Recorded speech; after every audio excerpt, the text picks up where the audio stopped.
نبینا محمد وعلی آلہ وصحبہ اجمعین ومن تبعهم بإحسان إلى يوم الدين اما بعد اللهم صل على محمد وعلى آل محمد كما صليت على إبراهيم وعلى آل إبراهيم إنك حميد مجيد اللهم بارك على محمد وعلى آل محمد كما باركت على إبراهيم وعلى آل إبراهيم إنك حميد مجيد۔ اللہ کے رسول صلی اللہ علیہ وسلم کا ارشاد گرامی ہے کہ اللہ رب العالمین نے اپنے بندوں میں سارے بندوں کے دلوں کو دیکھا تو اللہ تعالیٰ کو لوگوں میں سب سے بہتر دل میرا نظر آیا، فاصطفاہ، تو اللہ رب العالمین نے مجھے نبوت اور رسالت کے لیے منتخب کر لیا، چن لیا۔ ثم نظر الی قلوب العباد، پھر اللہ تعالیٰ نے بندوں کے دلوں کی طرف دیکھا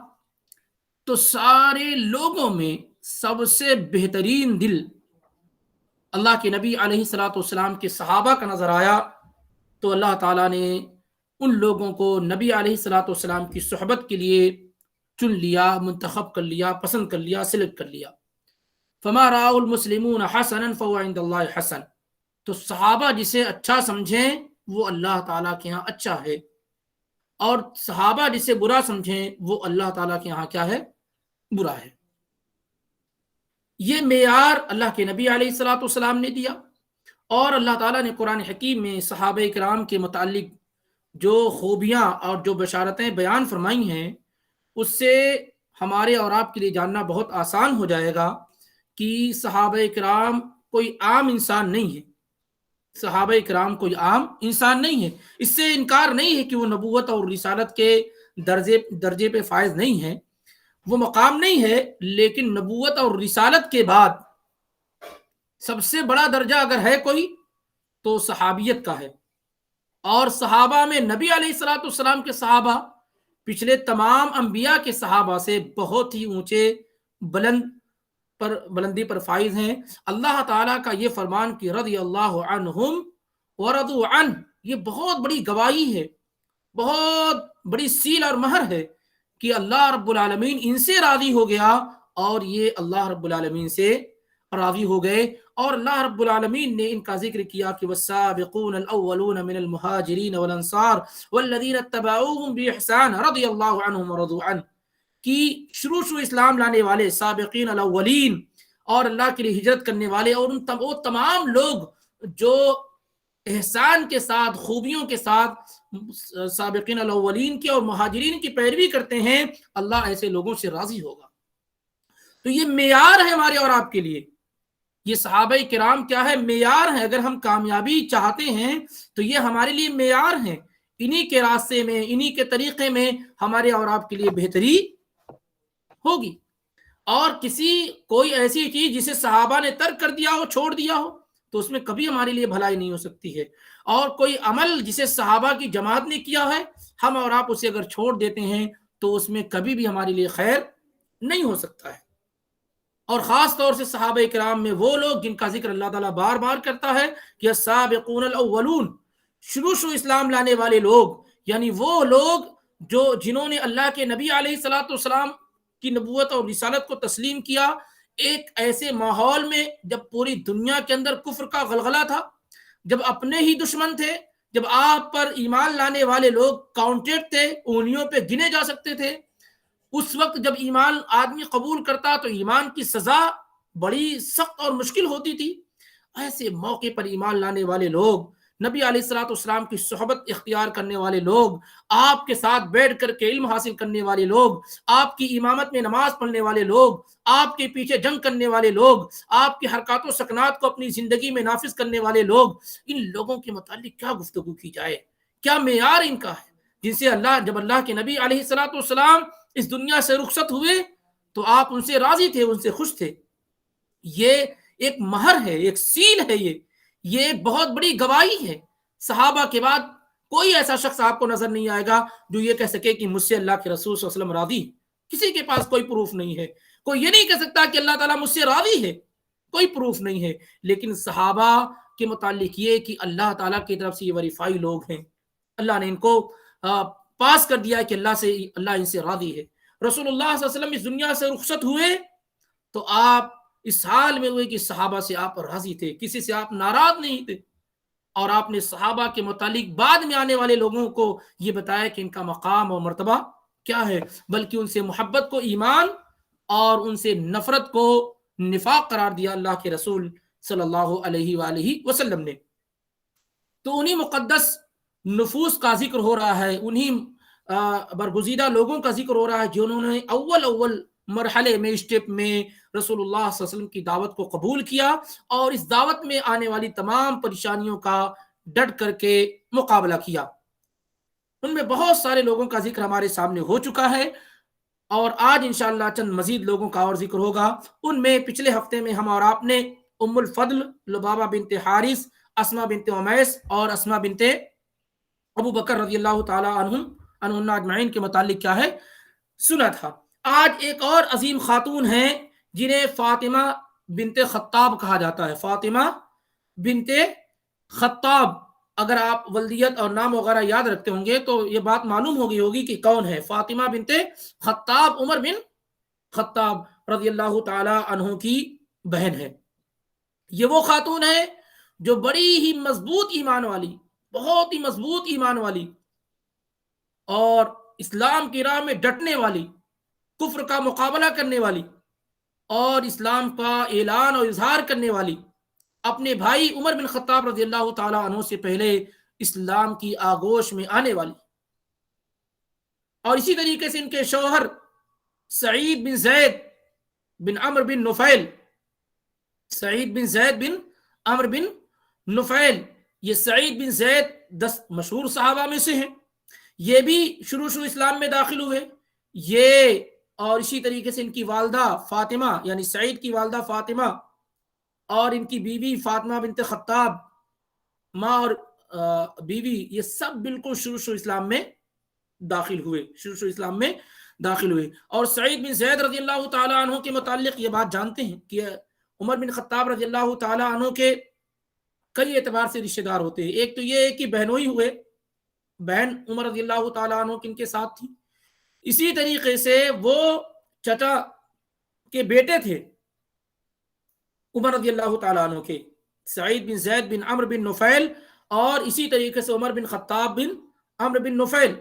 تو یہ کیا ہے، یہ ایک ہی خاندان کے تھے اور وہ چچا کے لڑکے تھے، سعید بن زید رضی اللہ تعالیٰ عنہ۔ یہ 2 رشتہ ہو گیا۔ تیسرا رشتہ یہ تھا کہ عمر رضی اللہ تعالیٰ عنہ کی بیوی عاتقہ جو تھیں وہ سعید بن زید کی بہن تھیں۔ تو اس طریقے سے عمر رضی اللہ تعالیٰ عنہ کے بہنوئی ہوتے ہیں سعید، اور سعید کے بہنوئی ہوتے ہیں عمر رضی اللہ تعالیٰ عنہ و ارضا۔ یہ سعید بن زید بن عمرو بن نفیل، ان کے والد جو سعید رضی اللہ تعالیٰ عنہ کے والد عمرو بن نفیل، یہ اللہ کے نبی علیہ الصلوۃ والسلام کے ساتھی تھے جاہلیت کے زمانے میں۔ اور زید بن عمرو بن نفیل یہ وہ شخص ہیں جنہوں نے کبھی بھی جاہلیت کے دنوں میں بھی کسی بت کی عبادت نہیں کی، کوئی ایسا کھانا نہیں کھاتے تھے جس پر غیر اللہ کا نام لیا گیا ہو۔ اللہ کے نبی علیہ الصلوۃ والسلام اور عمرو بن نفیل ایک ساتھ بیٹھے اور کھانا حاضر کیا گیا تو انہوں نے کہا میں نہیں کھاؤں گا، اس پہ غیر اللہ کا نام ذکر کیا گیا تو اللہ کے نبی صلی اللہ علیہ وسلم نے کہا میں بھی نہیں کھاتا ہوں۔ اور عمرو بن نفیل شام وغیرہ گئے اور کہا کہ میں اس دین پہ ہوں جو ابراہیم علیہ الصلوۃ والسلام کا دین ہے۔ انہوں نے بتوں کی عبادت نہیں کی، اپنی قوم کو اللہ کی توحید کی طرف بلاتے تھے۔ کم ہی لوگ تھے جو اس دین پہ قائم تھے، ان میں زید بن عمرو بن نفیل بالکل واضح جو سعید بن زید کے والد محترم تھے۔ لیکن نبی علیہ الصلوۃ والسلام کی نبوت اور رسالت سے پہلے ہی وہ فوت ہو گئے، نبوت اور رسالت سے پہلے ہی فوت ہو گئے۔ اس طرح سے نبی علیہ الصلوۃ والسلام پر ایمان لانے کا موقع انہیں نہ مل سکا۔ تو انہی کے صاحبزادے ہیں سعید بن زید بن عمرو بن نفیل رضی اللہ تعالی عنہ۔ یہ ان کو یعنی سعید بن زید کو اور طلحہ بن عبید اللہ کو، دونوں کو اللہ کے نبی علیہ الصلوۃ والسلام نے بدر کے موقع پر جاسوسی کرنے کے لیے بھیجا تھا مکہ والوں کی، اسی لیے دونوں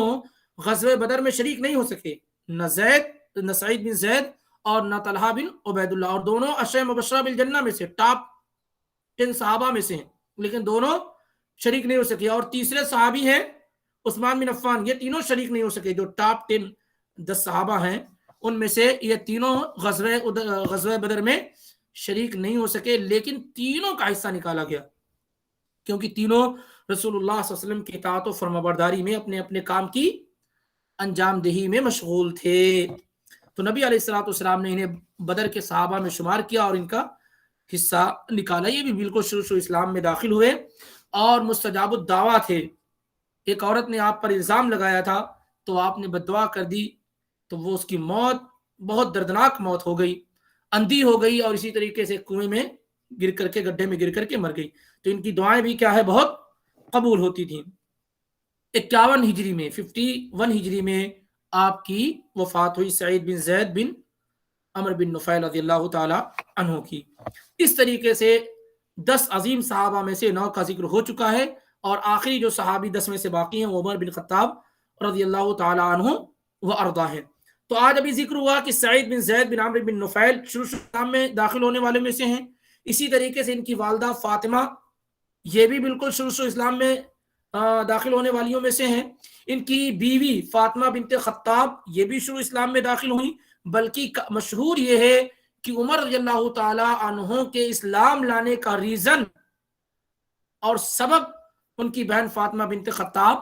بنی ہے، جو انشاءاللہ رب العالمین عمر رضی اللہ تعالیٰ عنہ کے ذکر میں بات آئیں گی۔ اسی طریقے سے شروع اسلام میں داخل ہونے والوں میں سے اور اسلام کا کھلم کھلا اعلان کرنے والے 7 عظیم لوگ ہیں۔ عبداللہ بن مسعود رضی اللہ تعالیٰ عنہ فرماتے ہیں اول من اظہر اسلامہ 7، سب سے پہلے جن لوگوں نے اپنے اسلام کا کھلم کھلا اعلان کیا وہ 7 لوگ ہیں، وہ 7 لوگ ہیں۔ رسول اللہ صلی اللہ علیہ وسلم و ابو بکر، نبی صلی اللہ علیہ وسلم، ابو بکر، عمار بن یاسر، ان کی والدہ سمیہ بن خیاط یا خبات، اور صہیب بن سنان الرومی، بلال بن رباح، اور مقداد ابن اسود جو اصل میں مقداد بن عمرو ہے۔ یہ 7 لوگ ہیں۔ کہتے ہیں عبداللہ بن مسعود رضی اللہ تعالیٰ عنہ کہ جب ان لوگوں نے اپنے اسلام کا اظہار کیا تو طوفان آ گیا مکے میں۔ نبی علیہ الصلوۃ والسلام کو پروٹیکٹ کر رہے تھے ابو طالب، تو کسی کی مجال نہیں ہوئی کہ آپ کو تکلیف پہنچائے بہت زیادہ۔ ابو بکر قوم میں بڑی ہی ریسپیکٹڈ انسان تھے، مالدار تھے، ان کی شہرت تھی، ان کا مقام تھا، مرتبہ تھا، تو ان کی قوم کے لوگوں کی وجہ سے لوگوں نے ابو بکر کو چھوڑ دیا۔ لیکن بچے جو 5، عمار، سمیہ، صہیب، بلال اور مقداد، ان پر اتنا ظلم کیا گیا کہ تاریخ اس طرح کی مثال دینے سے قاصر ہے۔ سارے لوگوں پر اتنا ظلم کہ عمار، صہیب، مقداد وغیرہ، تو ان کو پکڑا جاتا، کہا جاتا کہ نبی صلی اللہ علیہ وسلم کے بارے میں یہ کہو وہ کہو، اور اتنا ٹارچر کیا جاتا کہ بسا اوقات ان کی زبان سے یہ چیزیں نکل جاتی ہیں، اور یہ اجازت اور رخصت کیا ہے موجود تھی، وہ اللہ کے نبی علیہ الصلوۃ والسلام کے پاس آ کے کہتے بھی، ابھی انشاءاللہ بات آگے آ رہی ہے۔ اس میں صرف بلال ایسے تھے جنہوں نے کہا میرا کیا ہے، میرے قوم کے لوگ تو بچانے والے ہیں نہیں، اور میں بھی کوئی قوم کے اعتبار سے کوئی ریسپیکٹڈ انسان تو تھے نہیں، کیونکہ غلام تھے، غلام تھے وہ۔ تو اسلام کی آگوش میں جب وہ آئے تو بلال ہو گئے، ورنہ بلال کیا تھے؟ بلال وہی تھے جو لوگوں کی خدمت کرتے تھے، لوگوں کی مار کھاتے تھے، لیکن جب اسلام کی آغوش میں آئے تو بلال ہو گئے، کہ جب اللہ کے نبی علیہ الصلوۃ والسلام جنت میں ان کے پاؤں کی آٹ کو محسوس کرتے ہیں، تو اسلام ہی کی وجہ سے عمر بن خطاب رضی اللہ تعالیٰ عنہ نے کیا کہا تھا؟ بڑے یعنی گولڈن الفاظ ہیں ان کے، بہت قیمتی الفاظ ہیں کہ کننا اذل قوم، ہم دنیا میں سب سے ذلیل قوم تھے، فاعزنا اللہ بالاسلام، تو اللہ نے اسلام کی وجہ سے مجھے یہ مقام دیا، اللہ نے اسلام کی وجہ سے ہمیں عزت دی۔ فمهما ابتغینا العزت بدون الاسلام، یا بغیر اسلام، جب ہم اسلام کو چھوڑ کر کے عزت تلاش کریں گے، اذلنا اللہ ہمیں دوبارہ ذلیل کر دے گا۔ ہم ذلیل تھے، اسلام کی وجہ سے ہمیں عزت ملی، جب ہم اسلام کو چھوڑ کر کے عزت کہیں اور سے تلاش کریں گے، اللہ ہمیں ذلیل کر دے گا۔ ابو جہل ختم ہو گیا، ابو لہب ختم ہو گیا، عتبہ شیبہ ختم ہو گئے، لیکن آج عمر بن خطاب، سعید بن زید بن عمرو بن نفیل، ابو بکر اور بلال اور یہ صہیب اور مقداد سب زندہ جاوید ہیں اور قیامت تک ہوں گے۔ اسلام کی وجہ سے ان کو عزت ملی. آج ہم جانتے ہیں تو اس وجہ سے کتنے کافر تھے اس زمانے میں, کتنے لوگوں کا نام آپ کو معلوم ہے, لیکن کوئی ایمان والا آپ کو بھول پائے گا اگر آپ تھوڑا بھی اگر یہ جانکاری ہمیں کیوں ان کے متعلق ہے, اسلام نے ان کو عزت دی, مقام دیا. تو بلال کا معاملہ یہ تھا کہ وہ عصیمت پر قائم رہے. ایک رخصت ہے اسلام میں, ایک عصیمت ہے, ایک رخصت ہے اور ایک عصیمت ہے. کوئی آپ میں آپ کی جان کے در پہ کہو کہ اللہ دو ہے نہیں تو مار دوں گا, تو آپ کو رخصت و اجازت ہے کہ آپ جو ہے کہہ سکتے ہیں, اگر آپ کا دل مطمئن ہے کہ اللہ ایک. عصیمت یہ ہے کہ نہیں جو کرنا ہو کر لو, ہم دو کہنے والے نہیں, یہ عصیمت ہے. تو بلال رضی اللہ تعالیٰ عنہ عصیمت پہ قائم رہے. تو نتیجہ کیا ہوا کہ ان کو ان کے پوچھے اوباشوں کو, لچوں لفنگوں کو چھوڑ دیا جاتا اور یہ اتنی تکلیف دی جاتی کہ تصور سے باہر ہے. لیکن وہ بار بار یہ کہتے رہے احد احد, اللہ ایک ہے, اللہ ایک ہے. کچھ بھی کہلواؤ اس کے علاوہ ہم اور کچھ نہیں جانتے, کچھ ہم نے پڑھا ہی نہیں ہے, کچھ نہیں جانتے ہم, صرف اللہ ایک ہے بس یہی جانتے ہیں. احد وہ یکتا ہے, تنہا, اکیلا ہے, نرالا ہے, اور کچھ نہیں جانتے. باقی لوگوں کا معاملہ کیا ہوتا تھا, وہ لوہے کے اس میں ڈال دیتے تھے صہیب کو, مقداد کو, عمار کو, اور اس کے بعد دھوپ میں لے جا کے رکھتے, پورا بدن کس طریقے سے ہوتا. یہی معاملہ چلتا رہا. اسی لیے خاص طور سے جو آل یاسر ہے, یاسر, عمار, ان کی عمار کی والدہ سمیہ, ان لوگوں پر تو اتنا ظلم کیا گیا, اتنا ظلم کیا کہ نبی علیہ الصلوۃ والسلام جب وہاں سے گزرتے تھے اور تکلیفیں اور اذیتیں دی جاتی, لیکن وہ پوزیشن نہیں تھی کہ کچھ کیا جا سکے. تو اللہ کے نبی علیہ الصلوۃ والسلام کہتے اصبروا یا آل یاسر فإن موعدکم الجنہ, صبر کرو اے یاسر کے گھر والوں, اے یاسر کے خاندان والوں, تمہارا تو رب سے وعدہ جو ہے وہ صرف جنت کا ہے. تمہارا یہاں تمہاری روح نکلے گی, اللہ رب العالمین کیا ہے جنت تمہارے حوالے کر دے گا. تم سے وعدہ پورے خاندان والوں سے صرف جنت کا ہے. تو یہ 7 لوگ تھے جنہوں نے اسلام کا کھلم کھلا اظہار کیا سب سے پہلے. آئیے ان کے حالات کو, نبی علیہ الصلوۃ والسلام کے متعلق تو گفتگو ہی چل رہی ہے,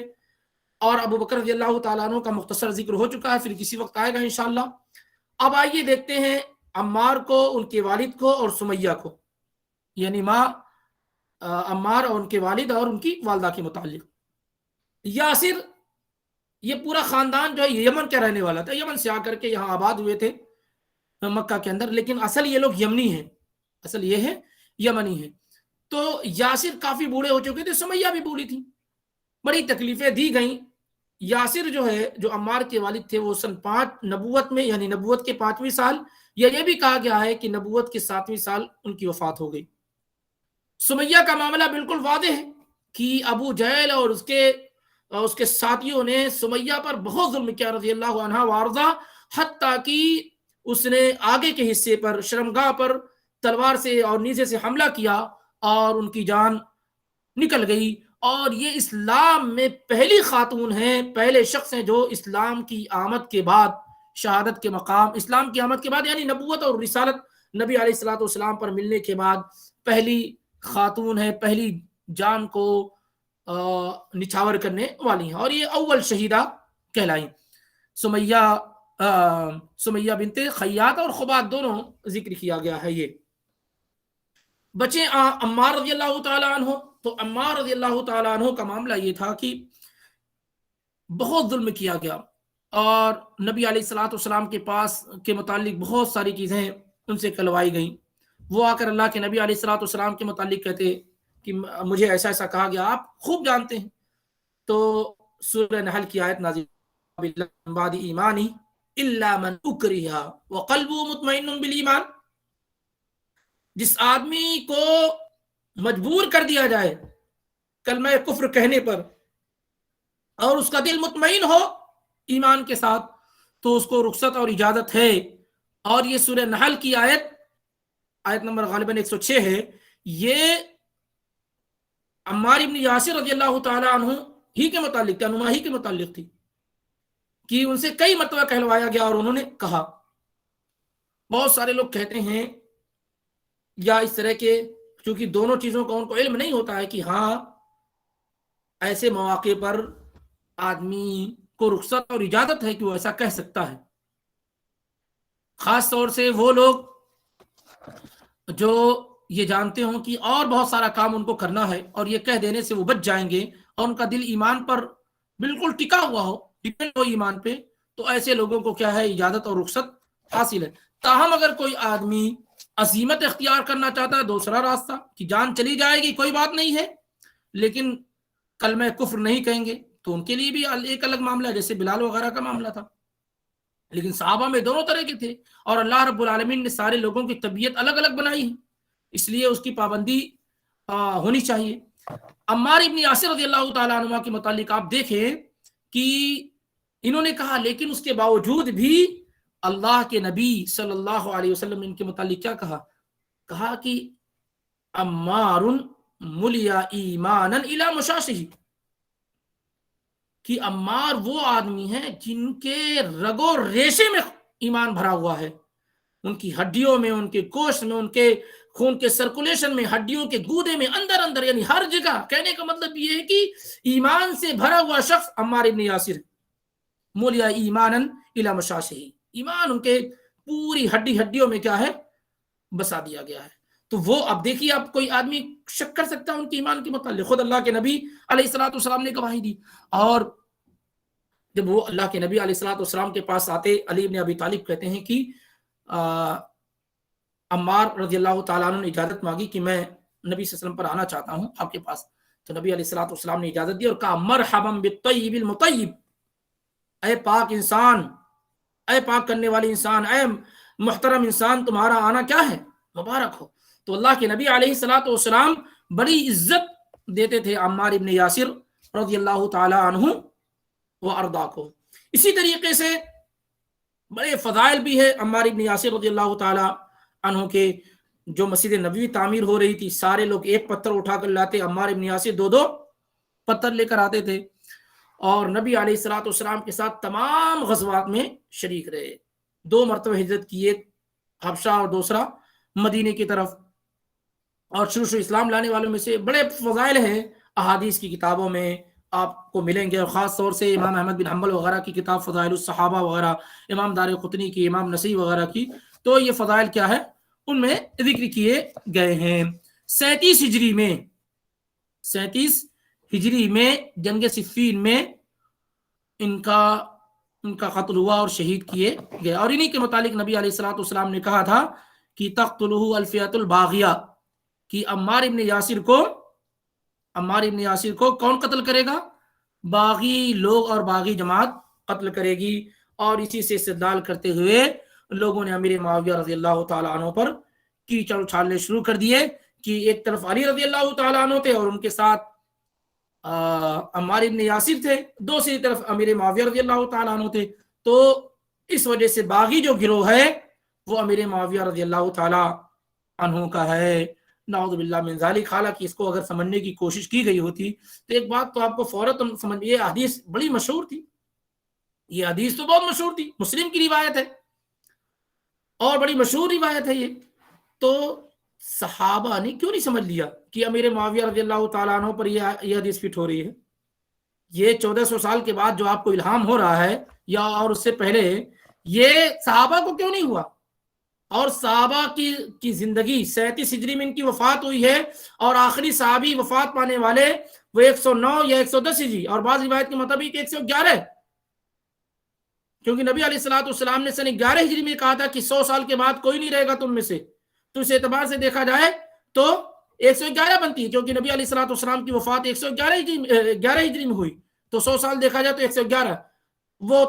ابو طفیل عامر الدوسی رضی اللہ تعالیٰ عنہ، عامر الدوسی، تو اتنا لمبا وقت رہا، 37 ہجری میں ان کی وفات ہوئی، وہاں سے لے کے 110 111 تک، ان میں سے اتنے صحابہ میں سے کسی نے نہیں یہ پروو کیا یہ کہ یہ قتل کرنے والے امیر معاویہ رضی اللہ تعالیٰ عنہ اور باغی، کیونکہ صحابہ کے ہاں تو 2 4 کی طرح معاملہ بالکل واضح تھا کہ عمار ابن یاسر کو قتل کرنے والے، کیونکہ امیر معاویہ کے گروہ میں بھی خوارج تھے اور علی رضی اللہ تعالیٰ عنہ کے گروہ میں بھی خوارج تھے، تو اصل یہ قتل کرنے والے تو وہی لوگ تھے،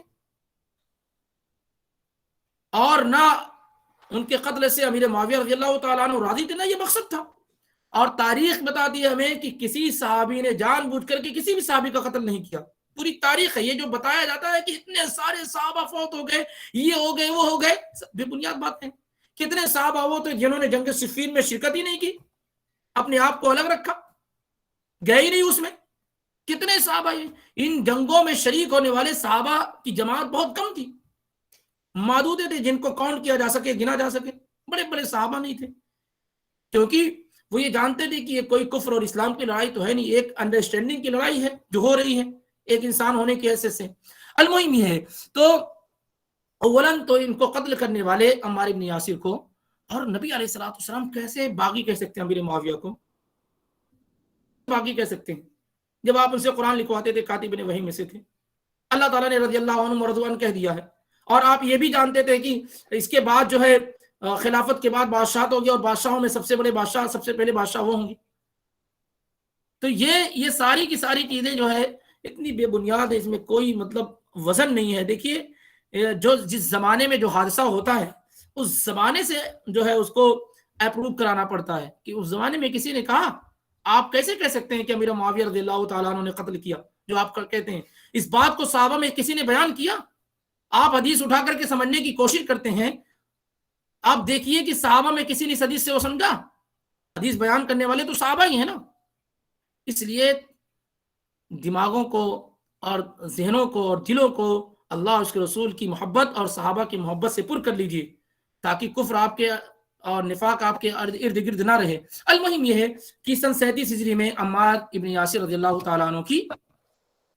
شہادت ہوئی صفین کے موقع پر۔ اسی طریقے سے 7 لوگوں کو جن کا ذکر ہوا، ان میں صہیب رضی اللہ تعالیٰ عنہ بھی ہیں، صہیب بن سنان الرومی، صہیب ابن سنان الرومی سے آپ دھوکہ مت کھائیے، اصل یہ عرب کے تھے لیکن غلام بنا کر کے ایران چلے گئے، پھر ایران سے مکہ آئے، اس لیے اصل ان کی کیا ہے؟ روم نہیں ہے، اصل یہ ہے کہ یہ مکہ کے رہنے والے تھے۔ صہیب ابن سنان الرومی یہ نبی علیہ الصلوۃ والسلام کے دوست تھے نبوت اور رسالت سے پہلے، جیسے ابو بکر رضی اللہ تعالیٰ عنہ دوست تھے، ایسے صہیب ابن سنان الرومی بھی نبی علیہ الصلوۃ والسلام کے دوست تھے اور آپ کی ہم عمر تھے، صہیب ابن سنان الرومی رضی اللہ تعالیٰ عنہ بہت مشہور صحابی ہیں، یہ الگ بات ہے کہ ہمارے کانوں نے نہ سنا نہ جانتے ہوں۔ شہید المشاہد کلھا مع رسول اللہ صلی اللہ علیہ وسلم، تمام غزوات میں اللہ کے نبی علیہ الصلوۃ والسلام کے ساتھ رہے، تمام غزوات میں آپ کے ساتھ رہے۔ یہ اور جن کا ذکر ابھی ہوا ہے عمار، یہ دونوں ایک ہی وقت میں ارقم بن ابی الارقم کے گھر میں ایک ساتھ ایک ہی وقت میں اسلام قبول کیے، عمار ابن یاسر اور صہیب ابن سنان الرومی رضی اللہ تعالی عنہ۔ عمر رضی اللہ تعالیٰ عنہ پر جب حملہ کیا گیا ابو لولو فیروز مجوسی کے ذریعے سے، تو عمر رضی اللہ تعالیٰ عنہ نے اپنے زندگی کے ایام میں، اور یہ کہ جب تک کوئی خلیفہ نامزد نہیں ہو جاتا ہے، صہیب ابن سنان الرومی ہی کو اپنا قائم مقام اور امام بنایا تھا۔ تو صہیب بن سنان الرومی رضی اللہ تعالیٰ عنہ کے پیچھے نماز پڑھنے والے علی بن ابی طالب ہیں، عثمان بن عفان ہیں، طلحہ بن زبیر ہیں، طلحہ بن عبید اللہ ہیں، زبیر بن عوام، بڑے بڑے صحابہ کرام ہیں، یہ بڑے بڑے صحابہ کرام ہیں۔ تو یہ مقام اور مرتبہ ان کا تھا، اور عمر رضی اللہ تعالیٰ عنہ نے یہ وصیت بھی کر رکھی تھی کہ میری نماز جنازہ وہی پڑھائیں گے۔ صہیب ابن سنان الرومی رضی اللہ تعالیٰ عنہ سن 38 ہجری میں آپ کی وفات ہوئی، سن 38 ہجری میں آپ کی وفات ہوئی، اور 30 روایات آپ سے مروی ہیں، 30 احادیث آپ سے مروی ہیں۔ اسی طریقے سے اس میں ایک اہم نام بلال کا ذکر ہو چکا ہے، مقداد ہیں، مقداد رضی اللہ تعالیٰ عنہ۔ اصل میں ان کے والد کا نام مقداد اور والد کا نام عمر ہے، لیکن مقداد بن اسود کے نام سے مشہور ہے۔ اس زمانے میں یہ تھا کہ کوئی کسی کو اڈاپٹ کر لیتا تھا تو اس کا بیٹا ہو جاتا تھا، اسی کی طرف منسوب ہوتا تھا، وغیرہ مقداد بن عمر ہے اصل نام، لیکن مشہور مقداد ابن اسود سے ہے، کیونکہ اسود نے ہی ان کو اڈاپٹ کر لیا تھا، لے لیا تھا۔ یہ بھی بڑے ہی مشہور صحابی ہیں، بہت ہی مشہور صحابی ہیں، نبی علیہ الصلوۃ والسلام کے ساتھ تمام غزوات میں شریک رہے، بالکل شروع اسلام میں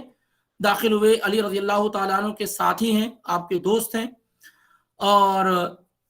33 ہجری میں 33 ہجری میں 70 سال کی عمر میں مقداد رضی اللہ تعالیٰ عنہ کی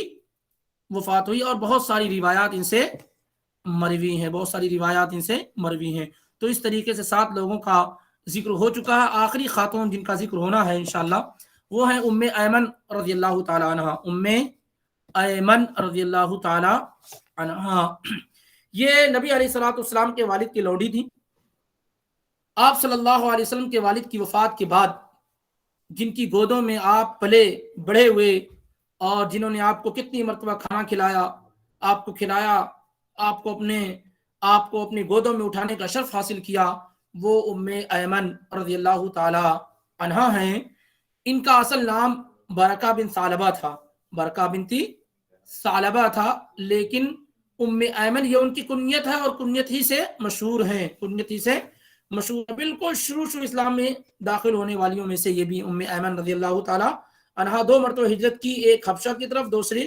مدینے کی طرف۔ اور ان کے شوہر جو ہوتے ہیں وہ زید ابن حارثہ، جو نبی علیہ الصلوۃ والسلام کے چہیتے ہوتے ہیں، تو نبی علیہ الصلوۃ والسلام نے انہیں آزاد کر دیا اور پھر انہوں نے نکاح کیا زید ابن حارثہ رضی اللہ تعالی عنہ سے، اور انہی سے اسامہ بن زید پیدا ہوئے۔ یہ والدہ ہیں ام اسامہ رضی اللہ تعالی عنہ کی۔ اور آپ جانتے ہیں کہ اسامہ رضی اللہ تعالیٰ عنہ کا مقام اور مرتبہ نبی علیہ الصلوۃ والسلام کے ہاں کتنا تھا، بڑی عزت، بہت ہی محبت کرتے تھے آپ اسامہ رضی اللہ تعالیٰ عنہ سے، بہت محبت کرتے تھے، ان کو حب رسول کہا جاتا تھا۔ نبی علیہ الصلوۃ والسلام کے لاڈلے چہیتے، کسی کو کوئی چیز مانگنی ہوتی تھی، کچھ طلب کرنا ہوتا تھا، کوئی سفارش کرنی ہوتی تھی، تو اسامہ رضی اللہ تعالیٰ عنہ کا سہارا لیا جاتا کہ آپ اسامہ کی بات کو رد نہیں کریں گے۔ اسی لیے وہ جس نے چوری کی تھی، فاطمہ بنو مخزومیہ جس نے چوری کی تھی، تو اسامہ بن زید رضی اللہ تعالیٰ عنہ ہی کو پکڑا گیا تھا، ابو بکر، عمر، عثمان، علی کو نہیں، اسامہ ہی کو پکڑا گیا تھا کہ بھائی تم جاؤ اور نبی علیہ الصلوۃ والسلام کے ہاں سفارش کرو، تم نبی صلی اللہ علیہ وسلم کے بہت چہیتے ہو سکتا ہے کہ کچھ آسانی ہو جائے، ہاتھ نہ کاٹا جائے۔ تو نبی علیہ الصلوۃ والسلام بہت ناراض ہوئے اور کہا یا اسامہ اتشفع فی حد من حدود اللہ، تم اللہ کے باؤنڈیشن میں، اللہ کی حدود میں سفارش کرنے کے لیے آئے ہو۔ لو ان فاطمہ بنت محمد سرقت لقطعت یدہا، اگر فاطمہ بنت محمد بھی چوری کر لیتی تو میں اس کا ہاتھ کاٹ دیتا۔ یہ تو فاطمہ مخزومیہ ہے۔ بہرحال اس طریقے سے یہ کہنے کا مطلب ہے کہ یہ ان کی والدہ ہے ام ایمن رضی اللہ تعالی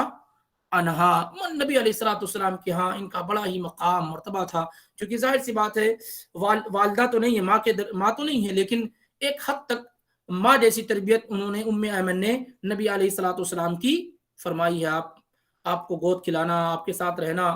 آپ کی تربیت کرنا، اس سب میں ام ایمن کا بہت بڑا کردار رہا۔ اسی لیے اللہ کے نبی علیہ الصلوۃ والسلام خصوصی طور پر ام ایمن کے گھر جایا کرتے تھے، ان سے ملنے کے لیے جایا کرتے تھے، ان کی خیر خرید معلوم کرنے کے لیے جایا کرتے تھے۔ اور یہی طریقہ آپ کے بعد صاحبین کا رہا، یعنی ابو بکر اور عمر کا، اور کہتے چلو ہم نبی علیہ الصلوۃ والسلام جیسا ام ایمن کے پاس جاتے ہیں۔ ابو بکر عمر دونوں مل کر کے ام ایمن کے پاس جایا کرتے تھے۔ نبی علیہ الصلوۃ والسلام کی وفات سے 5 مہینے کے بعد ام ایمن رضی اللہ تعالی عنہا کی وفات ہوئی، 5 مہینے کے بعد ان کی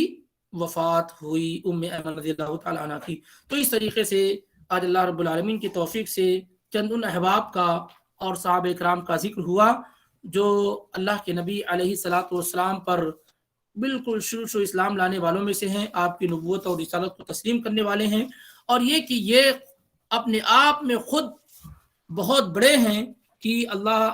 رب العالمین ان سے راضی ہے، اور نبی علیہ الصلوۃ والسلام ان سے راضی تھے اور ان کو بہت ہی قریب رکھتے تھے۔ باقی انشاءاللہ رب العالمین دعوت کے جو اسٹیپس تھے وہ انشاءاللہ آئندہ دنوں میں آپ کے سامنے آئیں گے، اور اس ضمن میں جن صحابہ کرام کا ذکر آئے گا ان کو آپ کے سامنے پیش کیا جائے گا، اور یہ ایک فہرست انشاءاللہ جن صحابہ کا ذکر ہوا ہے ان کے نام اللہ نے چاہا تو آپ تک پہنچ جائیں گے، اور اسی طریقے سے ہم لوگ بار بار یاد دہانی بھی کریں گے تاکہ کم سے کم کچھ نام ہمارے بھائیوں کو یاد ہو جائے اور کچھ ان کے متعلق سیرت و سوانح محفوظ ہو جائے۔ اس طریقے سے اللہ کے فضل و کرم اور اس کی توفیق سے آج کا یہ درس مکمل ہوا، اور جو باتیں رہ گئیں انشاءاللہ وہ آئندہ دنوں میں آپ کے سامنے آئیں گی۔ اگر کوئی سوال اس کے متعلق ہے تو وہ کیا جا سکتا ہے، نہیں تو ہم ہی سوال کر لیتے ہیں۔